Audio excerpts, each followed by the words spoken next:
Hello and welcome to our very first episode of Tavern Talks, episode 1. I'm Mikey, mate with Tom as well.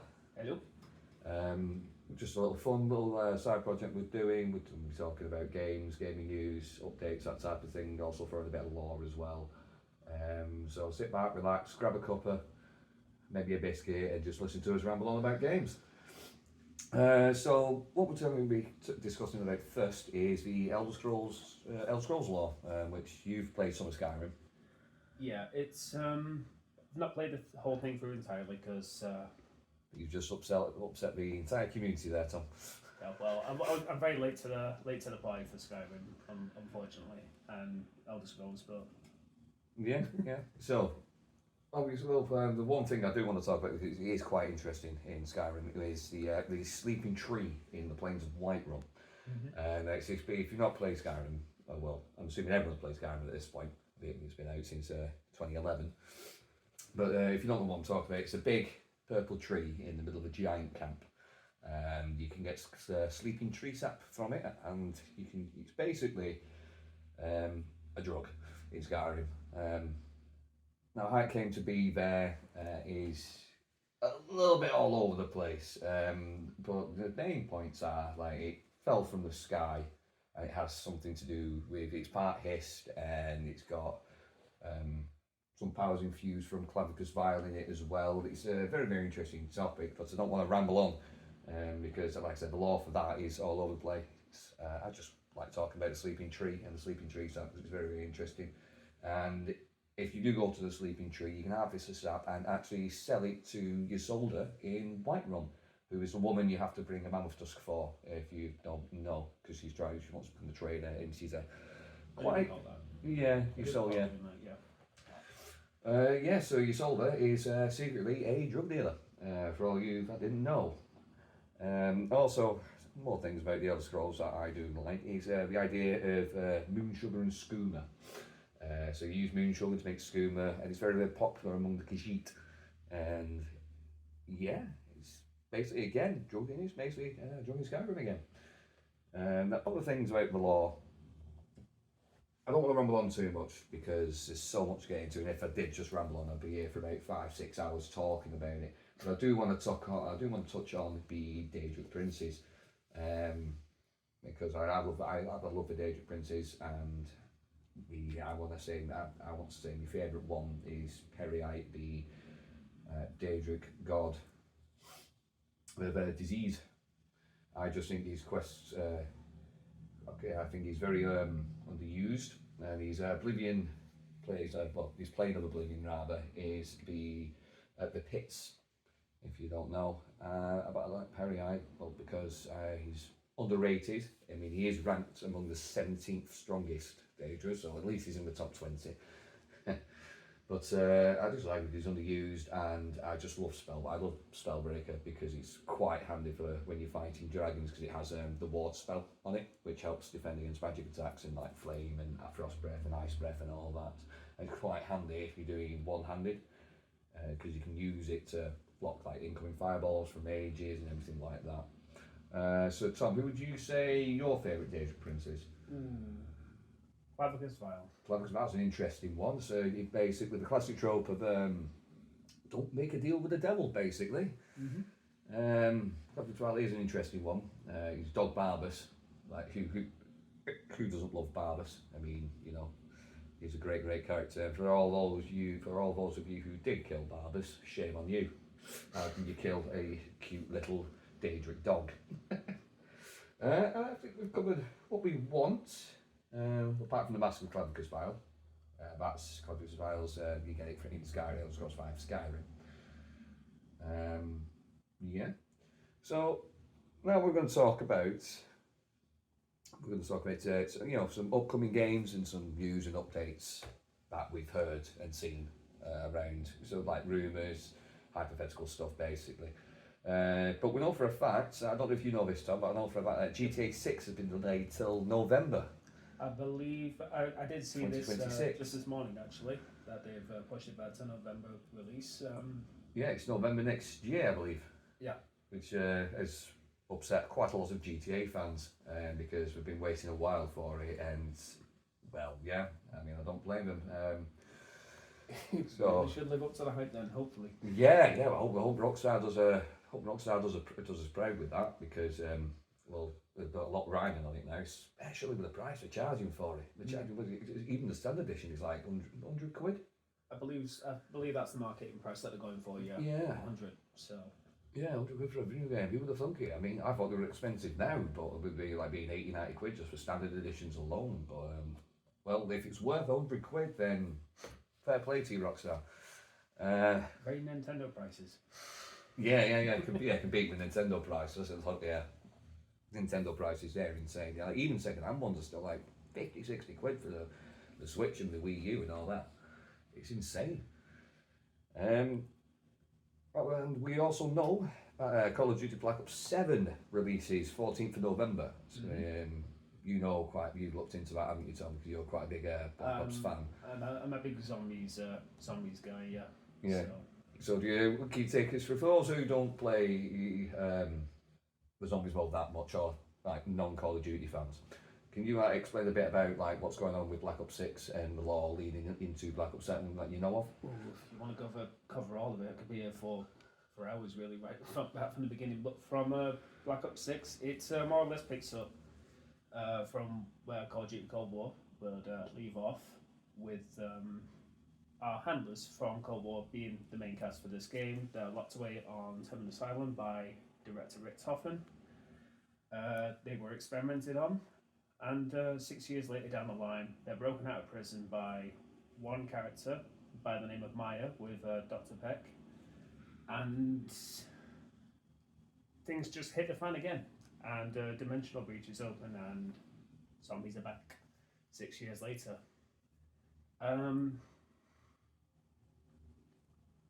I'm just trying to refresh all this in my head because it's been a minute. Yeah. So, like, it's a Black Ops 6. Like, where did we leave off? Leaving off, we, depending on which ending you chose, because the end of that, we've not played this map yet, so... spoiler, well, we've not played this map yet, but so, spoiler alert for everyone. If you've not done all the Easter eggs for Black Ops 6, me personally, I don't mind a bit of a spoiler. Yeah, well, this one, the Reckoning, that ends Black Ops 6, it ends with it ends the same way, but there's two options that you can go down. But either way, the Sentinel artifact sends the characters into the Dark Ether, and then we find another version of our original crew. Which is on Ashes of Damned, I would assume. Yep, that'll be where we pick up from with Black Ops 7. So that's where the story continues. So we know of Ashes of the Damned. What have you seen or heard? Rumours, speculation? Well, a lot of speculation surrounding it very early on was like, oh, it's going to be like another Transit remake. We're going to get the boss back. We're going to get Ted back. Some of it's true. Some of it's not Transit exactly. It's like Transit 2.0. Yeah, so for me personally, I'd love to see Ted back because I quite enjoyed Ted. I know a lot of people used to bully him, didn't they? So if you bullied Ted on the buzz, he'd drop a couple of F-bombs and then you get kicked off the buzz no matter where you were, which was So don't be horrible to Ted, guys. You know, he's your bus driver after all, and you know. And his cameo in Alpha Omega as well in Black Ops 4, he was there. Yeah. More as like a display piece, if anything. I think he had a few voice lines there, but nothing major. You know, I think he was just there for a bit of fan service, wasn't he? Really, but no, I'm looking forward to seeing Ted back. And if you do want to see Ted back, let us know. Just drop a comment. Let us know if you want to see Ted back. Now. We have been hearing rumours and speculation about The Elder Scrolls 6, and we have been waiting since 2011 for this game to come out. And they dropped the teaser. Oh, when was it? It was quite a good few years ago now when they dropped the teaser. I can't remember off the top of my head. But there's I've seen rumours that there's going to be a state of play. Either at the end of this year or the start of next year. I personally can't see there being a state of play. Don't get me wrong, I would love a state of play, and I know the Elder Scrolls community would love a state of play of the Elder Scrolls 6 as well. And obviously there's been discussions where it's going to be set. Is it going to be set in Hammerfell? Is it going to be set in High Rock? Is it going to be set in Iliac Bay? Purely because of all like the little hints all the little hints and Easter eggs that Persona has been dropping. Like in Starfield, there's if you're on one of the ships, there's a little map which looks like the outline of Iliac Bay, but then they dropped a picture on socials, and it was a map, and there was a candle on Hammerfell, if you remember. That's leading so people believe that it is going to be set in Hammerfell. Now, the release date for this isn't actually known, because we are still working on it, because obviously we were working on Starfield first. But we do know quite a lot of people have left the studios due to like the crew getting too big and things like that. So we have lost a few lore masters and a few artists and programmers and everything. So I don't think we're going to see a state of play anytime soon. Don't get me wrong, like I said, I would love to see that. But there's rumours saying that the possible release date will be announced in 2027 and it might be out in 2028. So keep an eye out. And if you see anything or hear anything, please let us know so we can have a little discussion about it. Now, another game that's coming out I'm quite excited for, I don't know if you are, VR Deadpool. Oh yes, definitely. When I saw this, I was like, yeah, I have to. That's coming out on 18th of November. It's on the Meta, I believe. Yeah, Meta Quest 3, I believe. I don't know if the headset I'm currently using right now would support it. I'm hoping so. Yeah, I would have to get a Meta Quest as well, because my VR is the old PlayStation 4 one. They're just too expensive at this point. But I will be going to be getting a Meta Quest just so I can play VR Deadpool, because I think that'll be a game worth playing, especially if it was anything like the old Deadpool game back in the day with Nolan North. Is it him reprising the role, or is it Ryan Reynolds doing it? I couldn't see Nolan North reprising the role. I mean, I think they might go with Ryan Reynolds because he is the current Deadpool in the Marvel films. Yeah.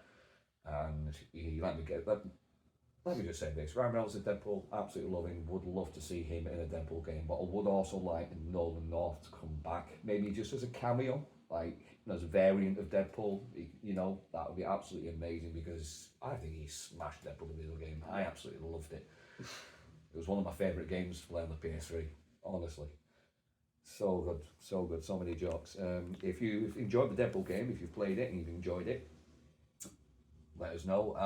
But if you haven't played it, I would highly recommend trying to track down a copy. I know the price has gone up because obviously the success of Deadpool, Deadpool 2, Deadpool and Wolverine. So it is a bit pricey at the moment, but I think that's just all VR games and all that. So I'm talking about the PS3 version. Oh, right. The PS3 one.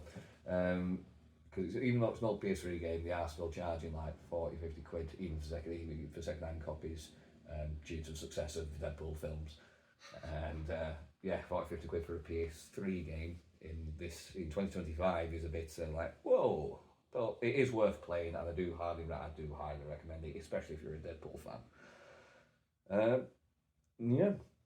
So we're just going to move on now, unless you've got any updates, any news that you've seen, heard? You want to talk about? A lot of the new stuff I think you just more or less covered with like releases that are coming out. Recent news like GTA's delaying. Yeah, I think that was the biggest one, wasn't it? GTA being delayed, because it was scheduled to be released this month, actually, wasn't it?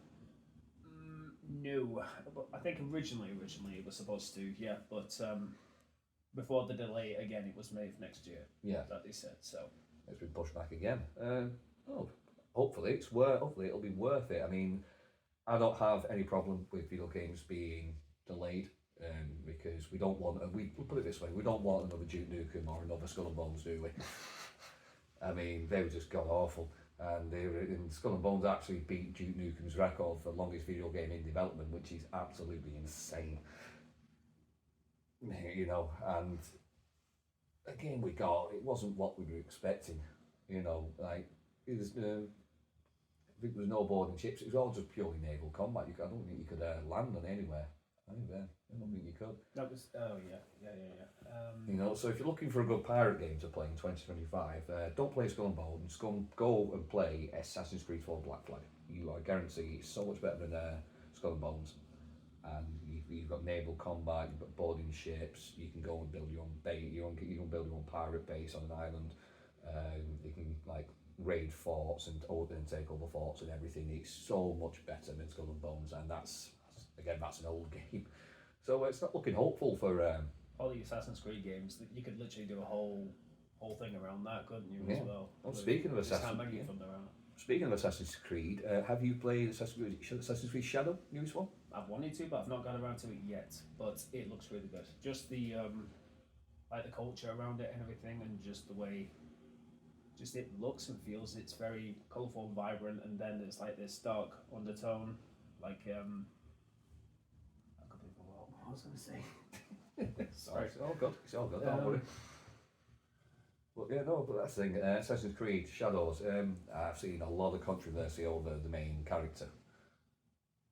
Which one? There's two. The male one. I'm not going to say why because I'm not going to say why. There's a lot of controversy about him. But if you know Assassin's Creed Shadows and you've seen the trailer or you've played the game, you know exactly what I'm talking about. But I'm just not going to say it on air.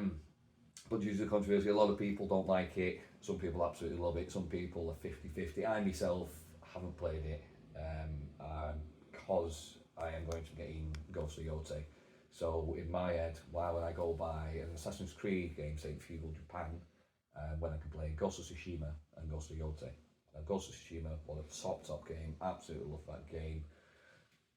It was just brilliantly done, and I absolutely love that game. And I'm such a fan of it, and I am looking forward, and I do want to play Ghost of Yotei.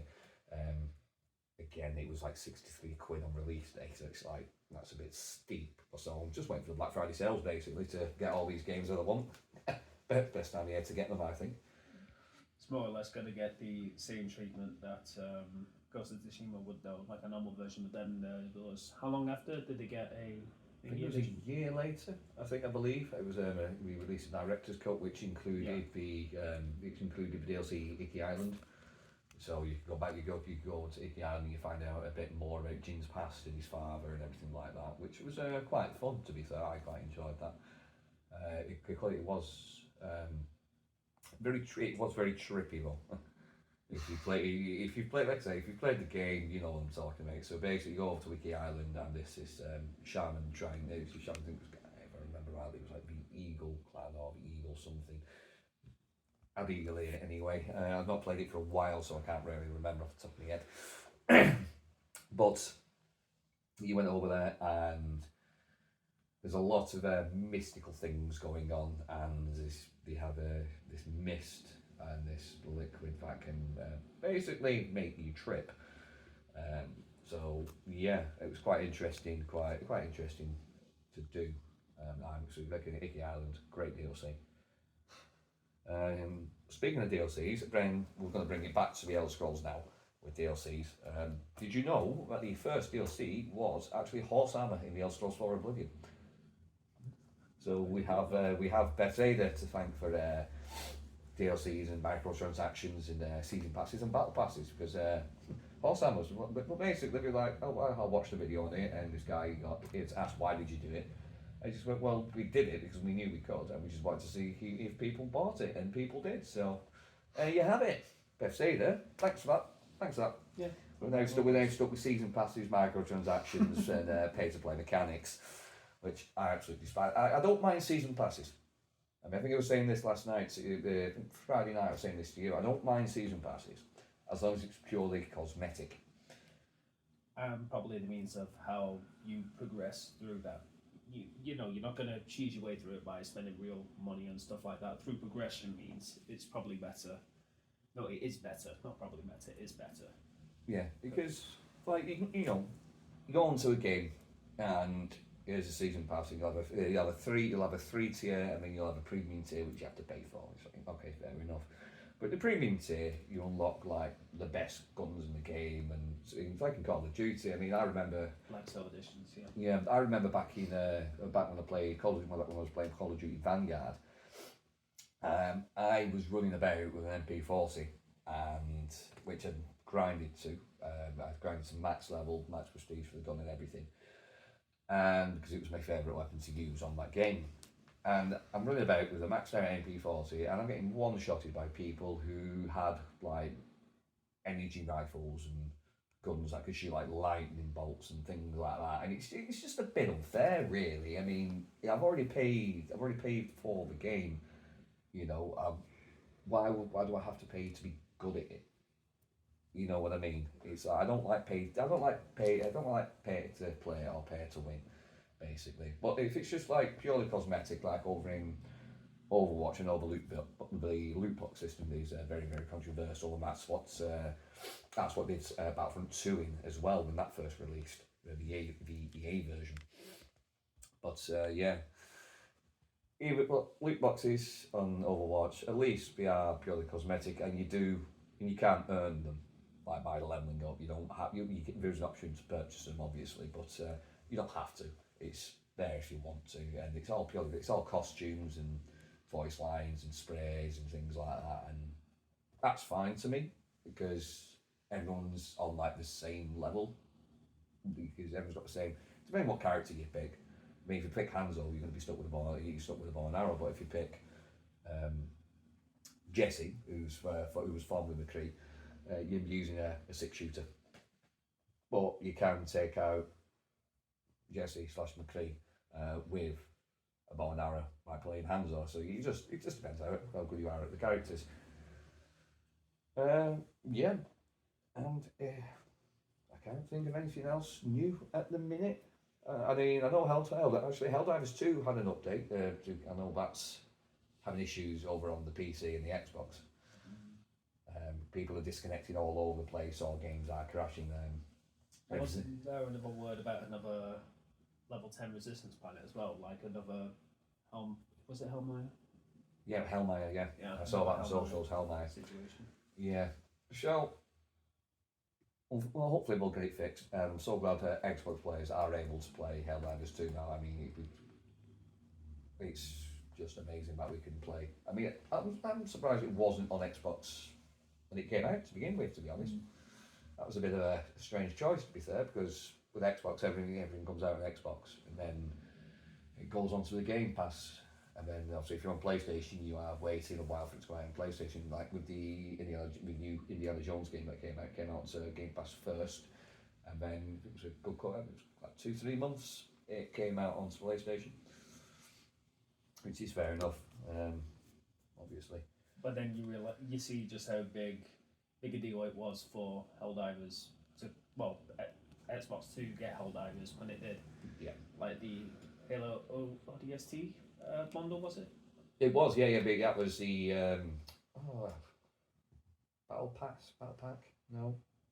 It's Warbond. Warbond, that's it. Warbond. Because we were talking about battle passes before, so they were in the end. Yeah. So Warbond, ODST, Warbond. Me personally, I didn't have an Xbox growing up, so I never really played the Halo games. I'll try that again. Get tongue tied here. I've not played much of the Halo games. I've done a bit of split screen that he makes, but that's about it. Don't know the story or anything like that, so I didn't bother getting that Warbond. I think you did, though, didn't you?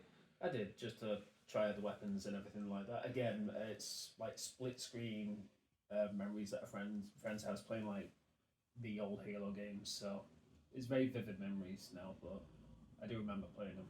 Yeah, I mean, well, that's rumoured to go out onto PS5 as well, isn't it? Yeah, the new one. I thought they were releasing the trilogy, Halo 1, 2, 3. Yeah, I'm trying to remember what the name of this one is. The one that's coming to PlayStation consoles now. I'm trying to remember it. Is it not the Master Chief Collection? Could be. So I feel like I've seen that somewhere. Yeah, I think that's everything for so far for news and updates that I can think of. So now I'm just going to play a little game. I'm just going to play a little game of Tom. I used to do it back when I was doing something else. No, it's a bit of fun. It's just a bit of fun to me. It's just a bit of fun to end the episode on.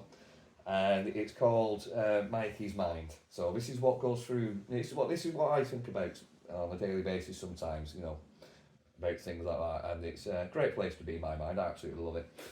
You might not, but you might not. So, first question. And if you want to join in at home, you're more than welcome to. I'll tell you how you can do that at the end of the episode when I'm throwing out our socials. So, Mikey's Mind, if you want to play at home, be my guest. Like, everyone's more than welcome to have a go. So, you've just woke up in the last video game you played. How long are you surviving? The last game I played. Like, what was the last video game you played? That's the world. That's the world you're in now. How long are you surviving for? Well, the last game I played this morning, I was actually on Star Wars: The Old Republic. So, bit of an open world option there, really. So, You are just yourself. Like, you're not going to. You are just you in this video game. You're not going to be like a Grand Jedi or anything like that. You're just you. You're just Tom. Then. So, how long do you reckon you'd last in that game? Depends which world. Really. If it's Coruscant, yeah, fine then. I suppose. Yeah, if it's Coruscant, like Fallujah or something, I'd be pretty screwed. Or Hoth. Oh yeah, you'd freeze to death on Hoth. Next question is, what is your favourite video game soundtrack? Yeah, I have to give it to Kevin Sherwood's work on the zombie tracks, really. Right. Especially for BO6 recently, they've just been top notch, like ducking epic, really. So I like it. I like how you said ducking there. I think that was used on another COD pod or something at some point. It just stuck with me there. Yeah. I'm like, all right, I'll take your word for it. Didn't disappoint. Yeah. So usually saying all the secret zombie songs. Yeah. Well, the new one. Well, I've experienced some of them in Black Ops 6, and they are really, really good. But if you had to pick one song from Zombies, what would you say your favourite was? It's a tough choice, I know. If it was like a top three, I could probably do, but best one,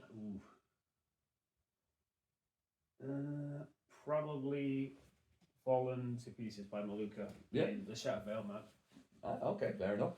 I thought you were going to come out with 115 or something. Yeah, I mean, the classics are the classics, and they're really good. Some people are going to hate me for that answer, but... Yeah. Haters are going to hate. Right, and this is just a quick one or the other type thing. So, it's just your personal preference.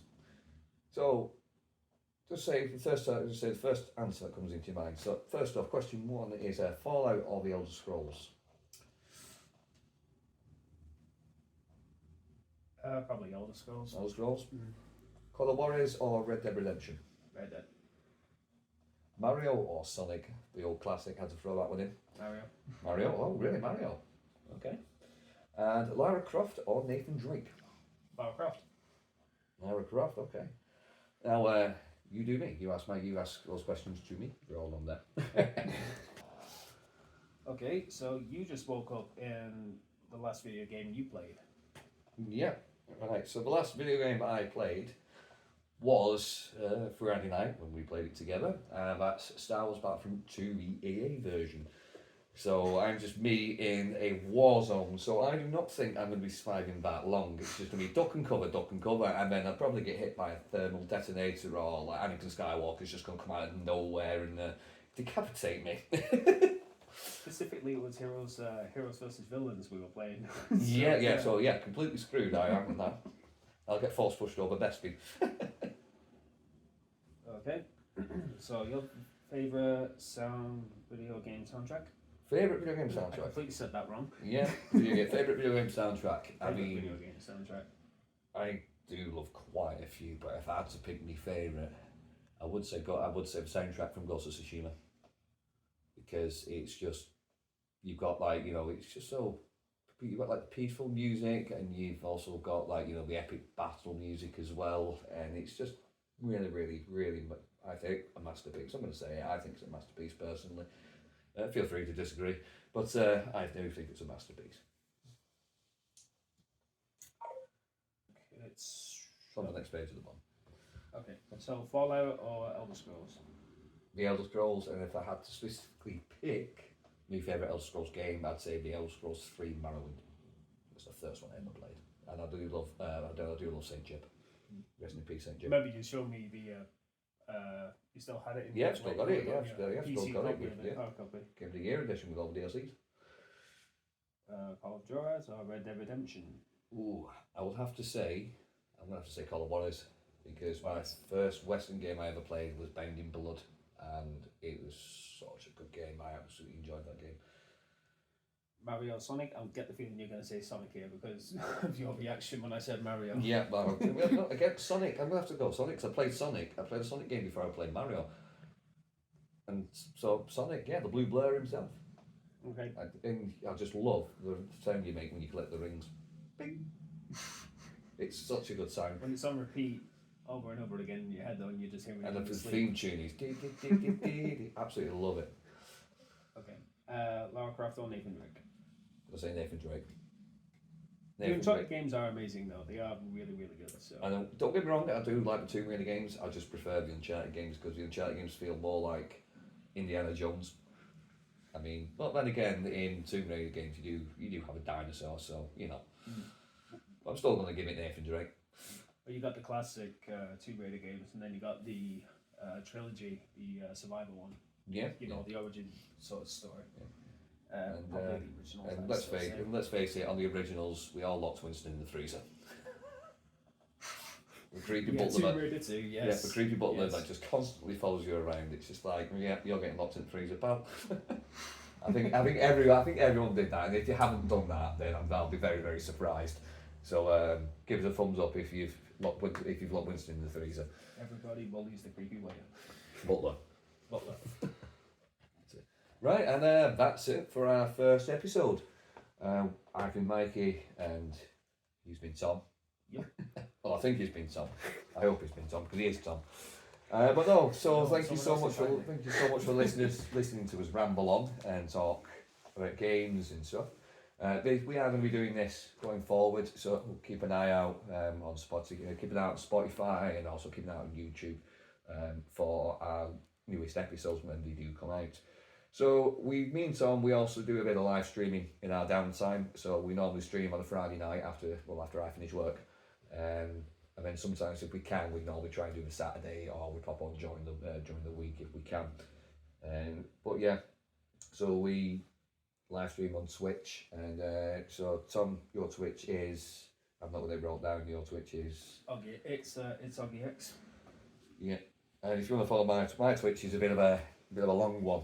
So it's Green Arrow 25 at PS5 Gaming. If you want to go, give us a like, give us a follow, and just watch us when we live stream. You're more than happy to follow us and watch us, get involved in the comments, and we do let people play with us when we're doing Battlefront 2 as well. So if you're a Battlefront 2 fan and you do like heroes and villains, and if you want to come on, just let us know, and we'll send you a friend request and get you on that. Also, follow us on Instagram, TikTok, Discord, Spotify, and YouTube. We are the Gamers Guild 25. All our links for all our socials are in our bio on YouTube, and I'm assuming they're going to be pointing to the bio on the Spotify page as well.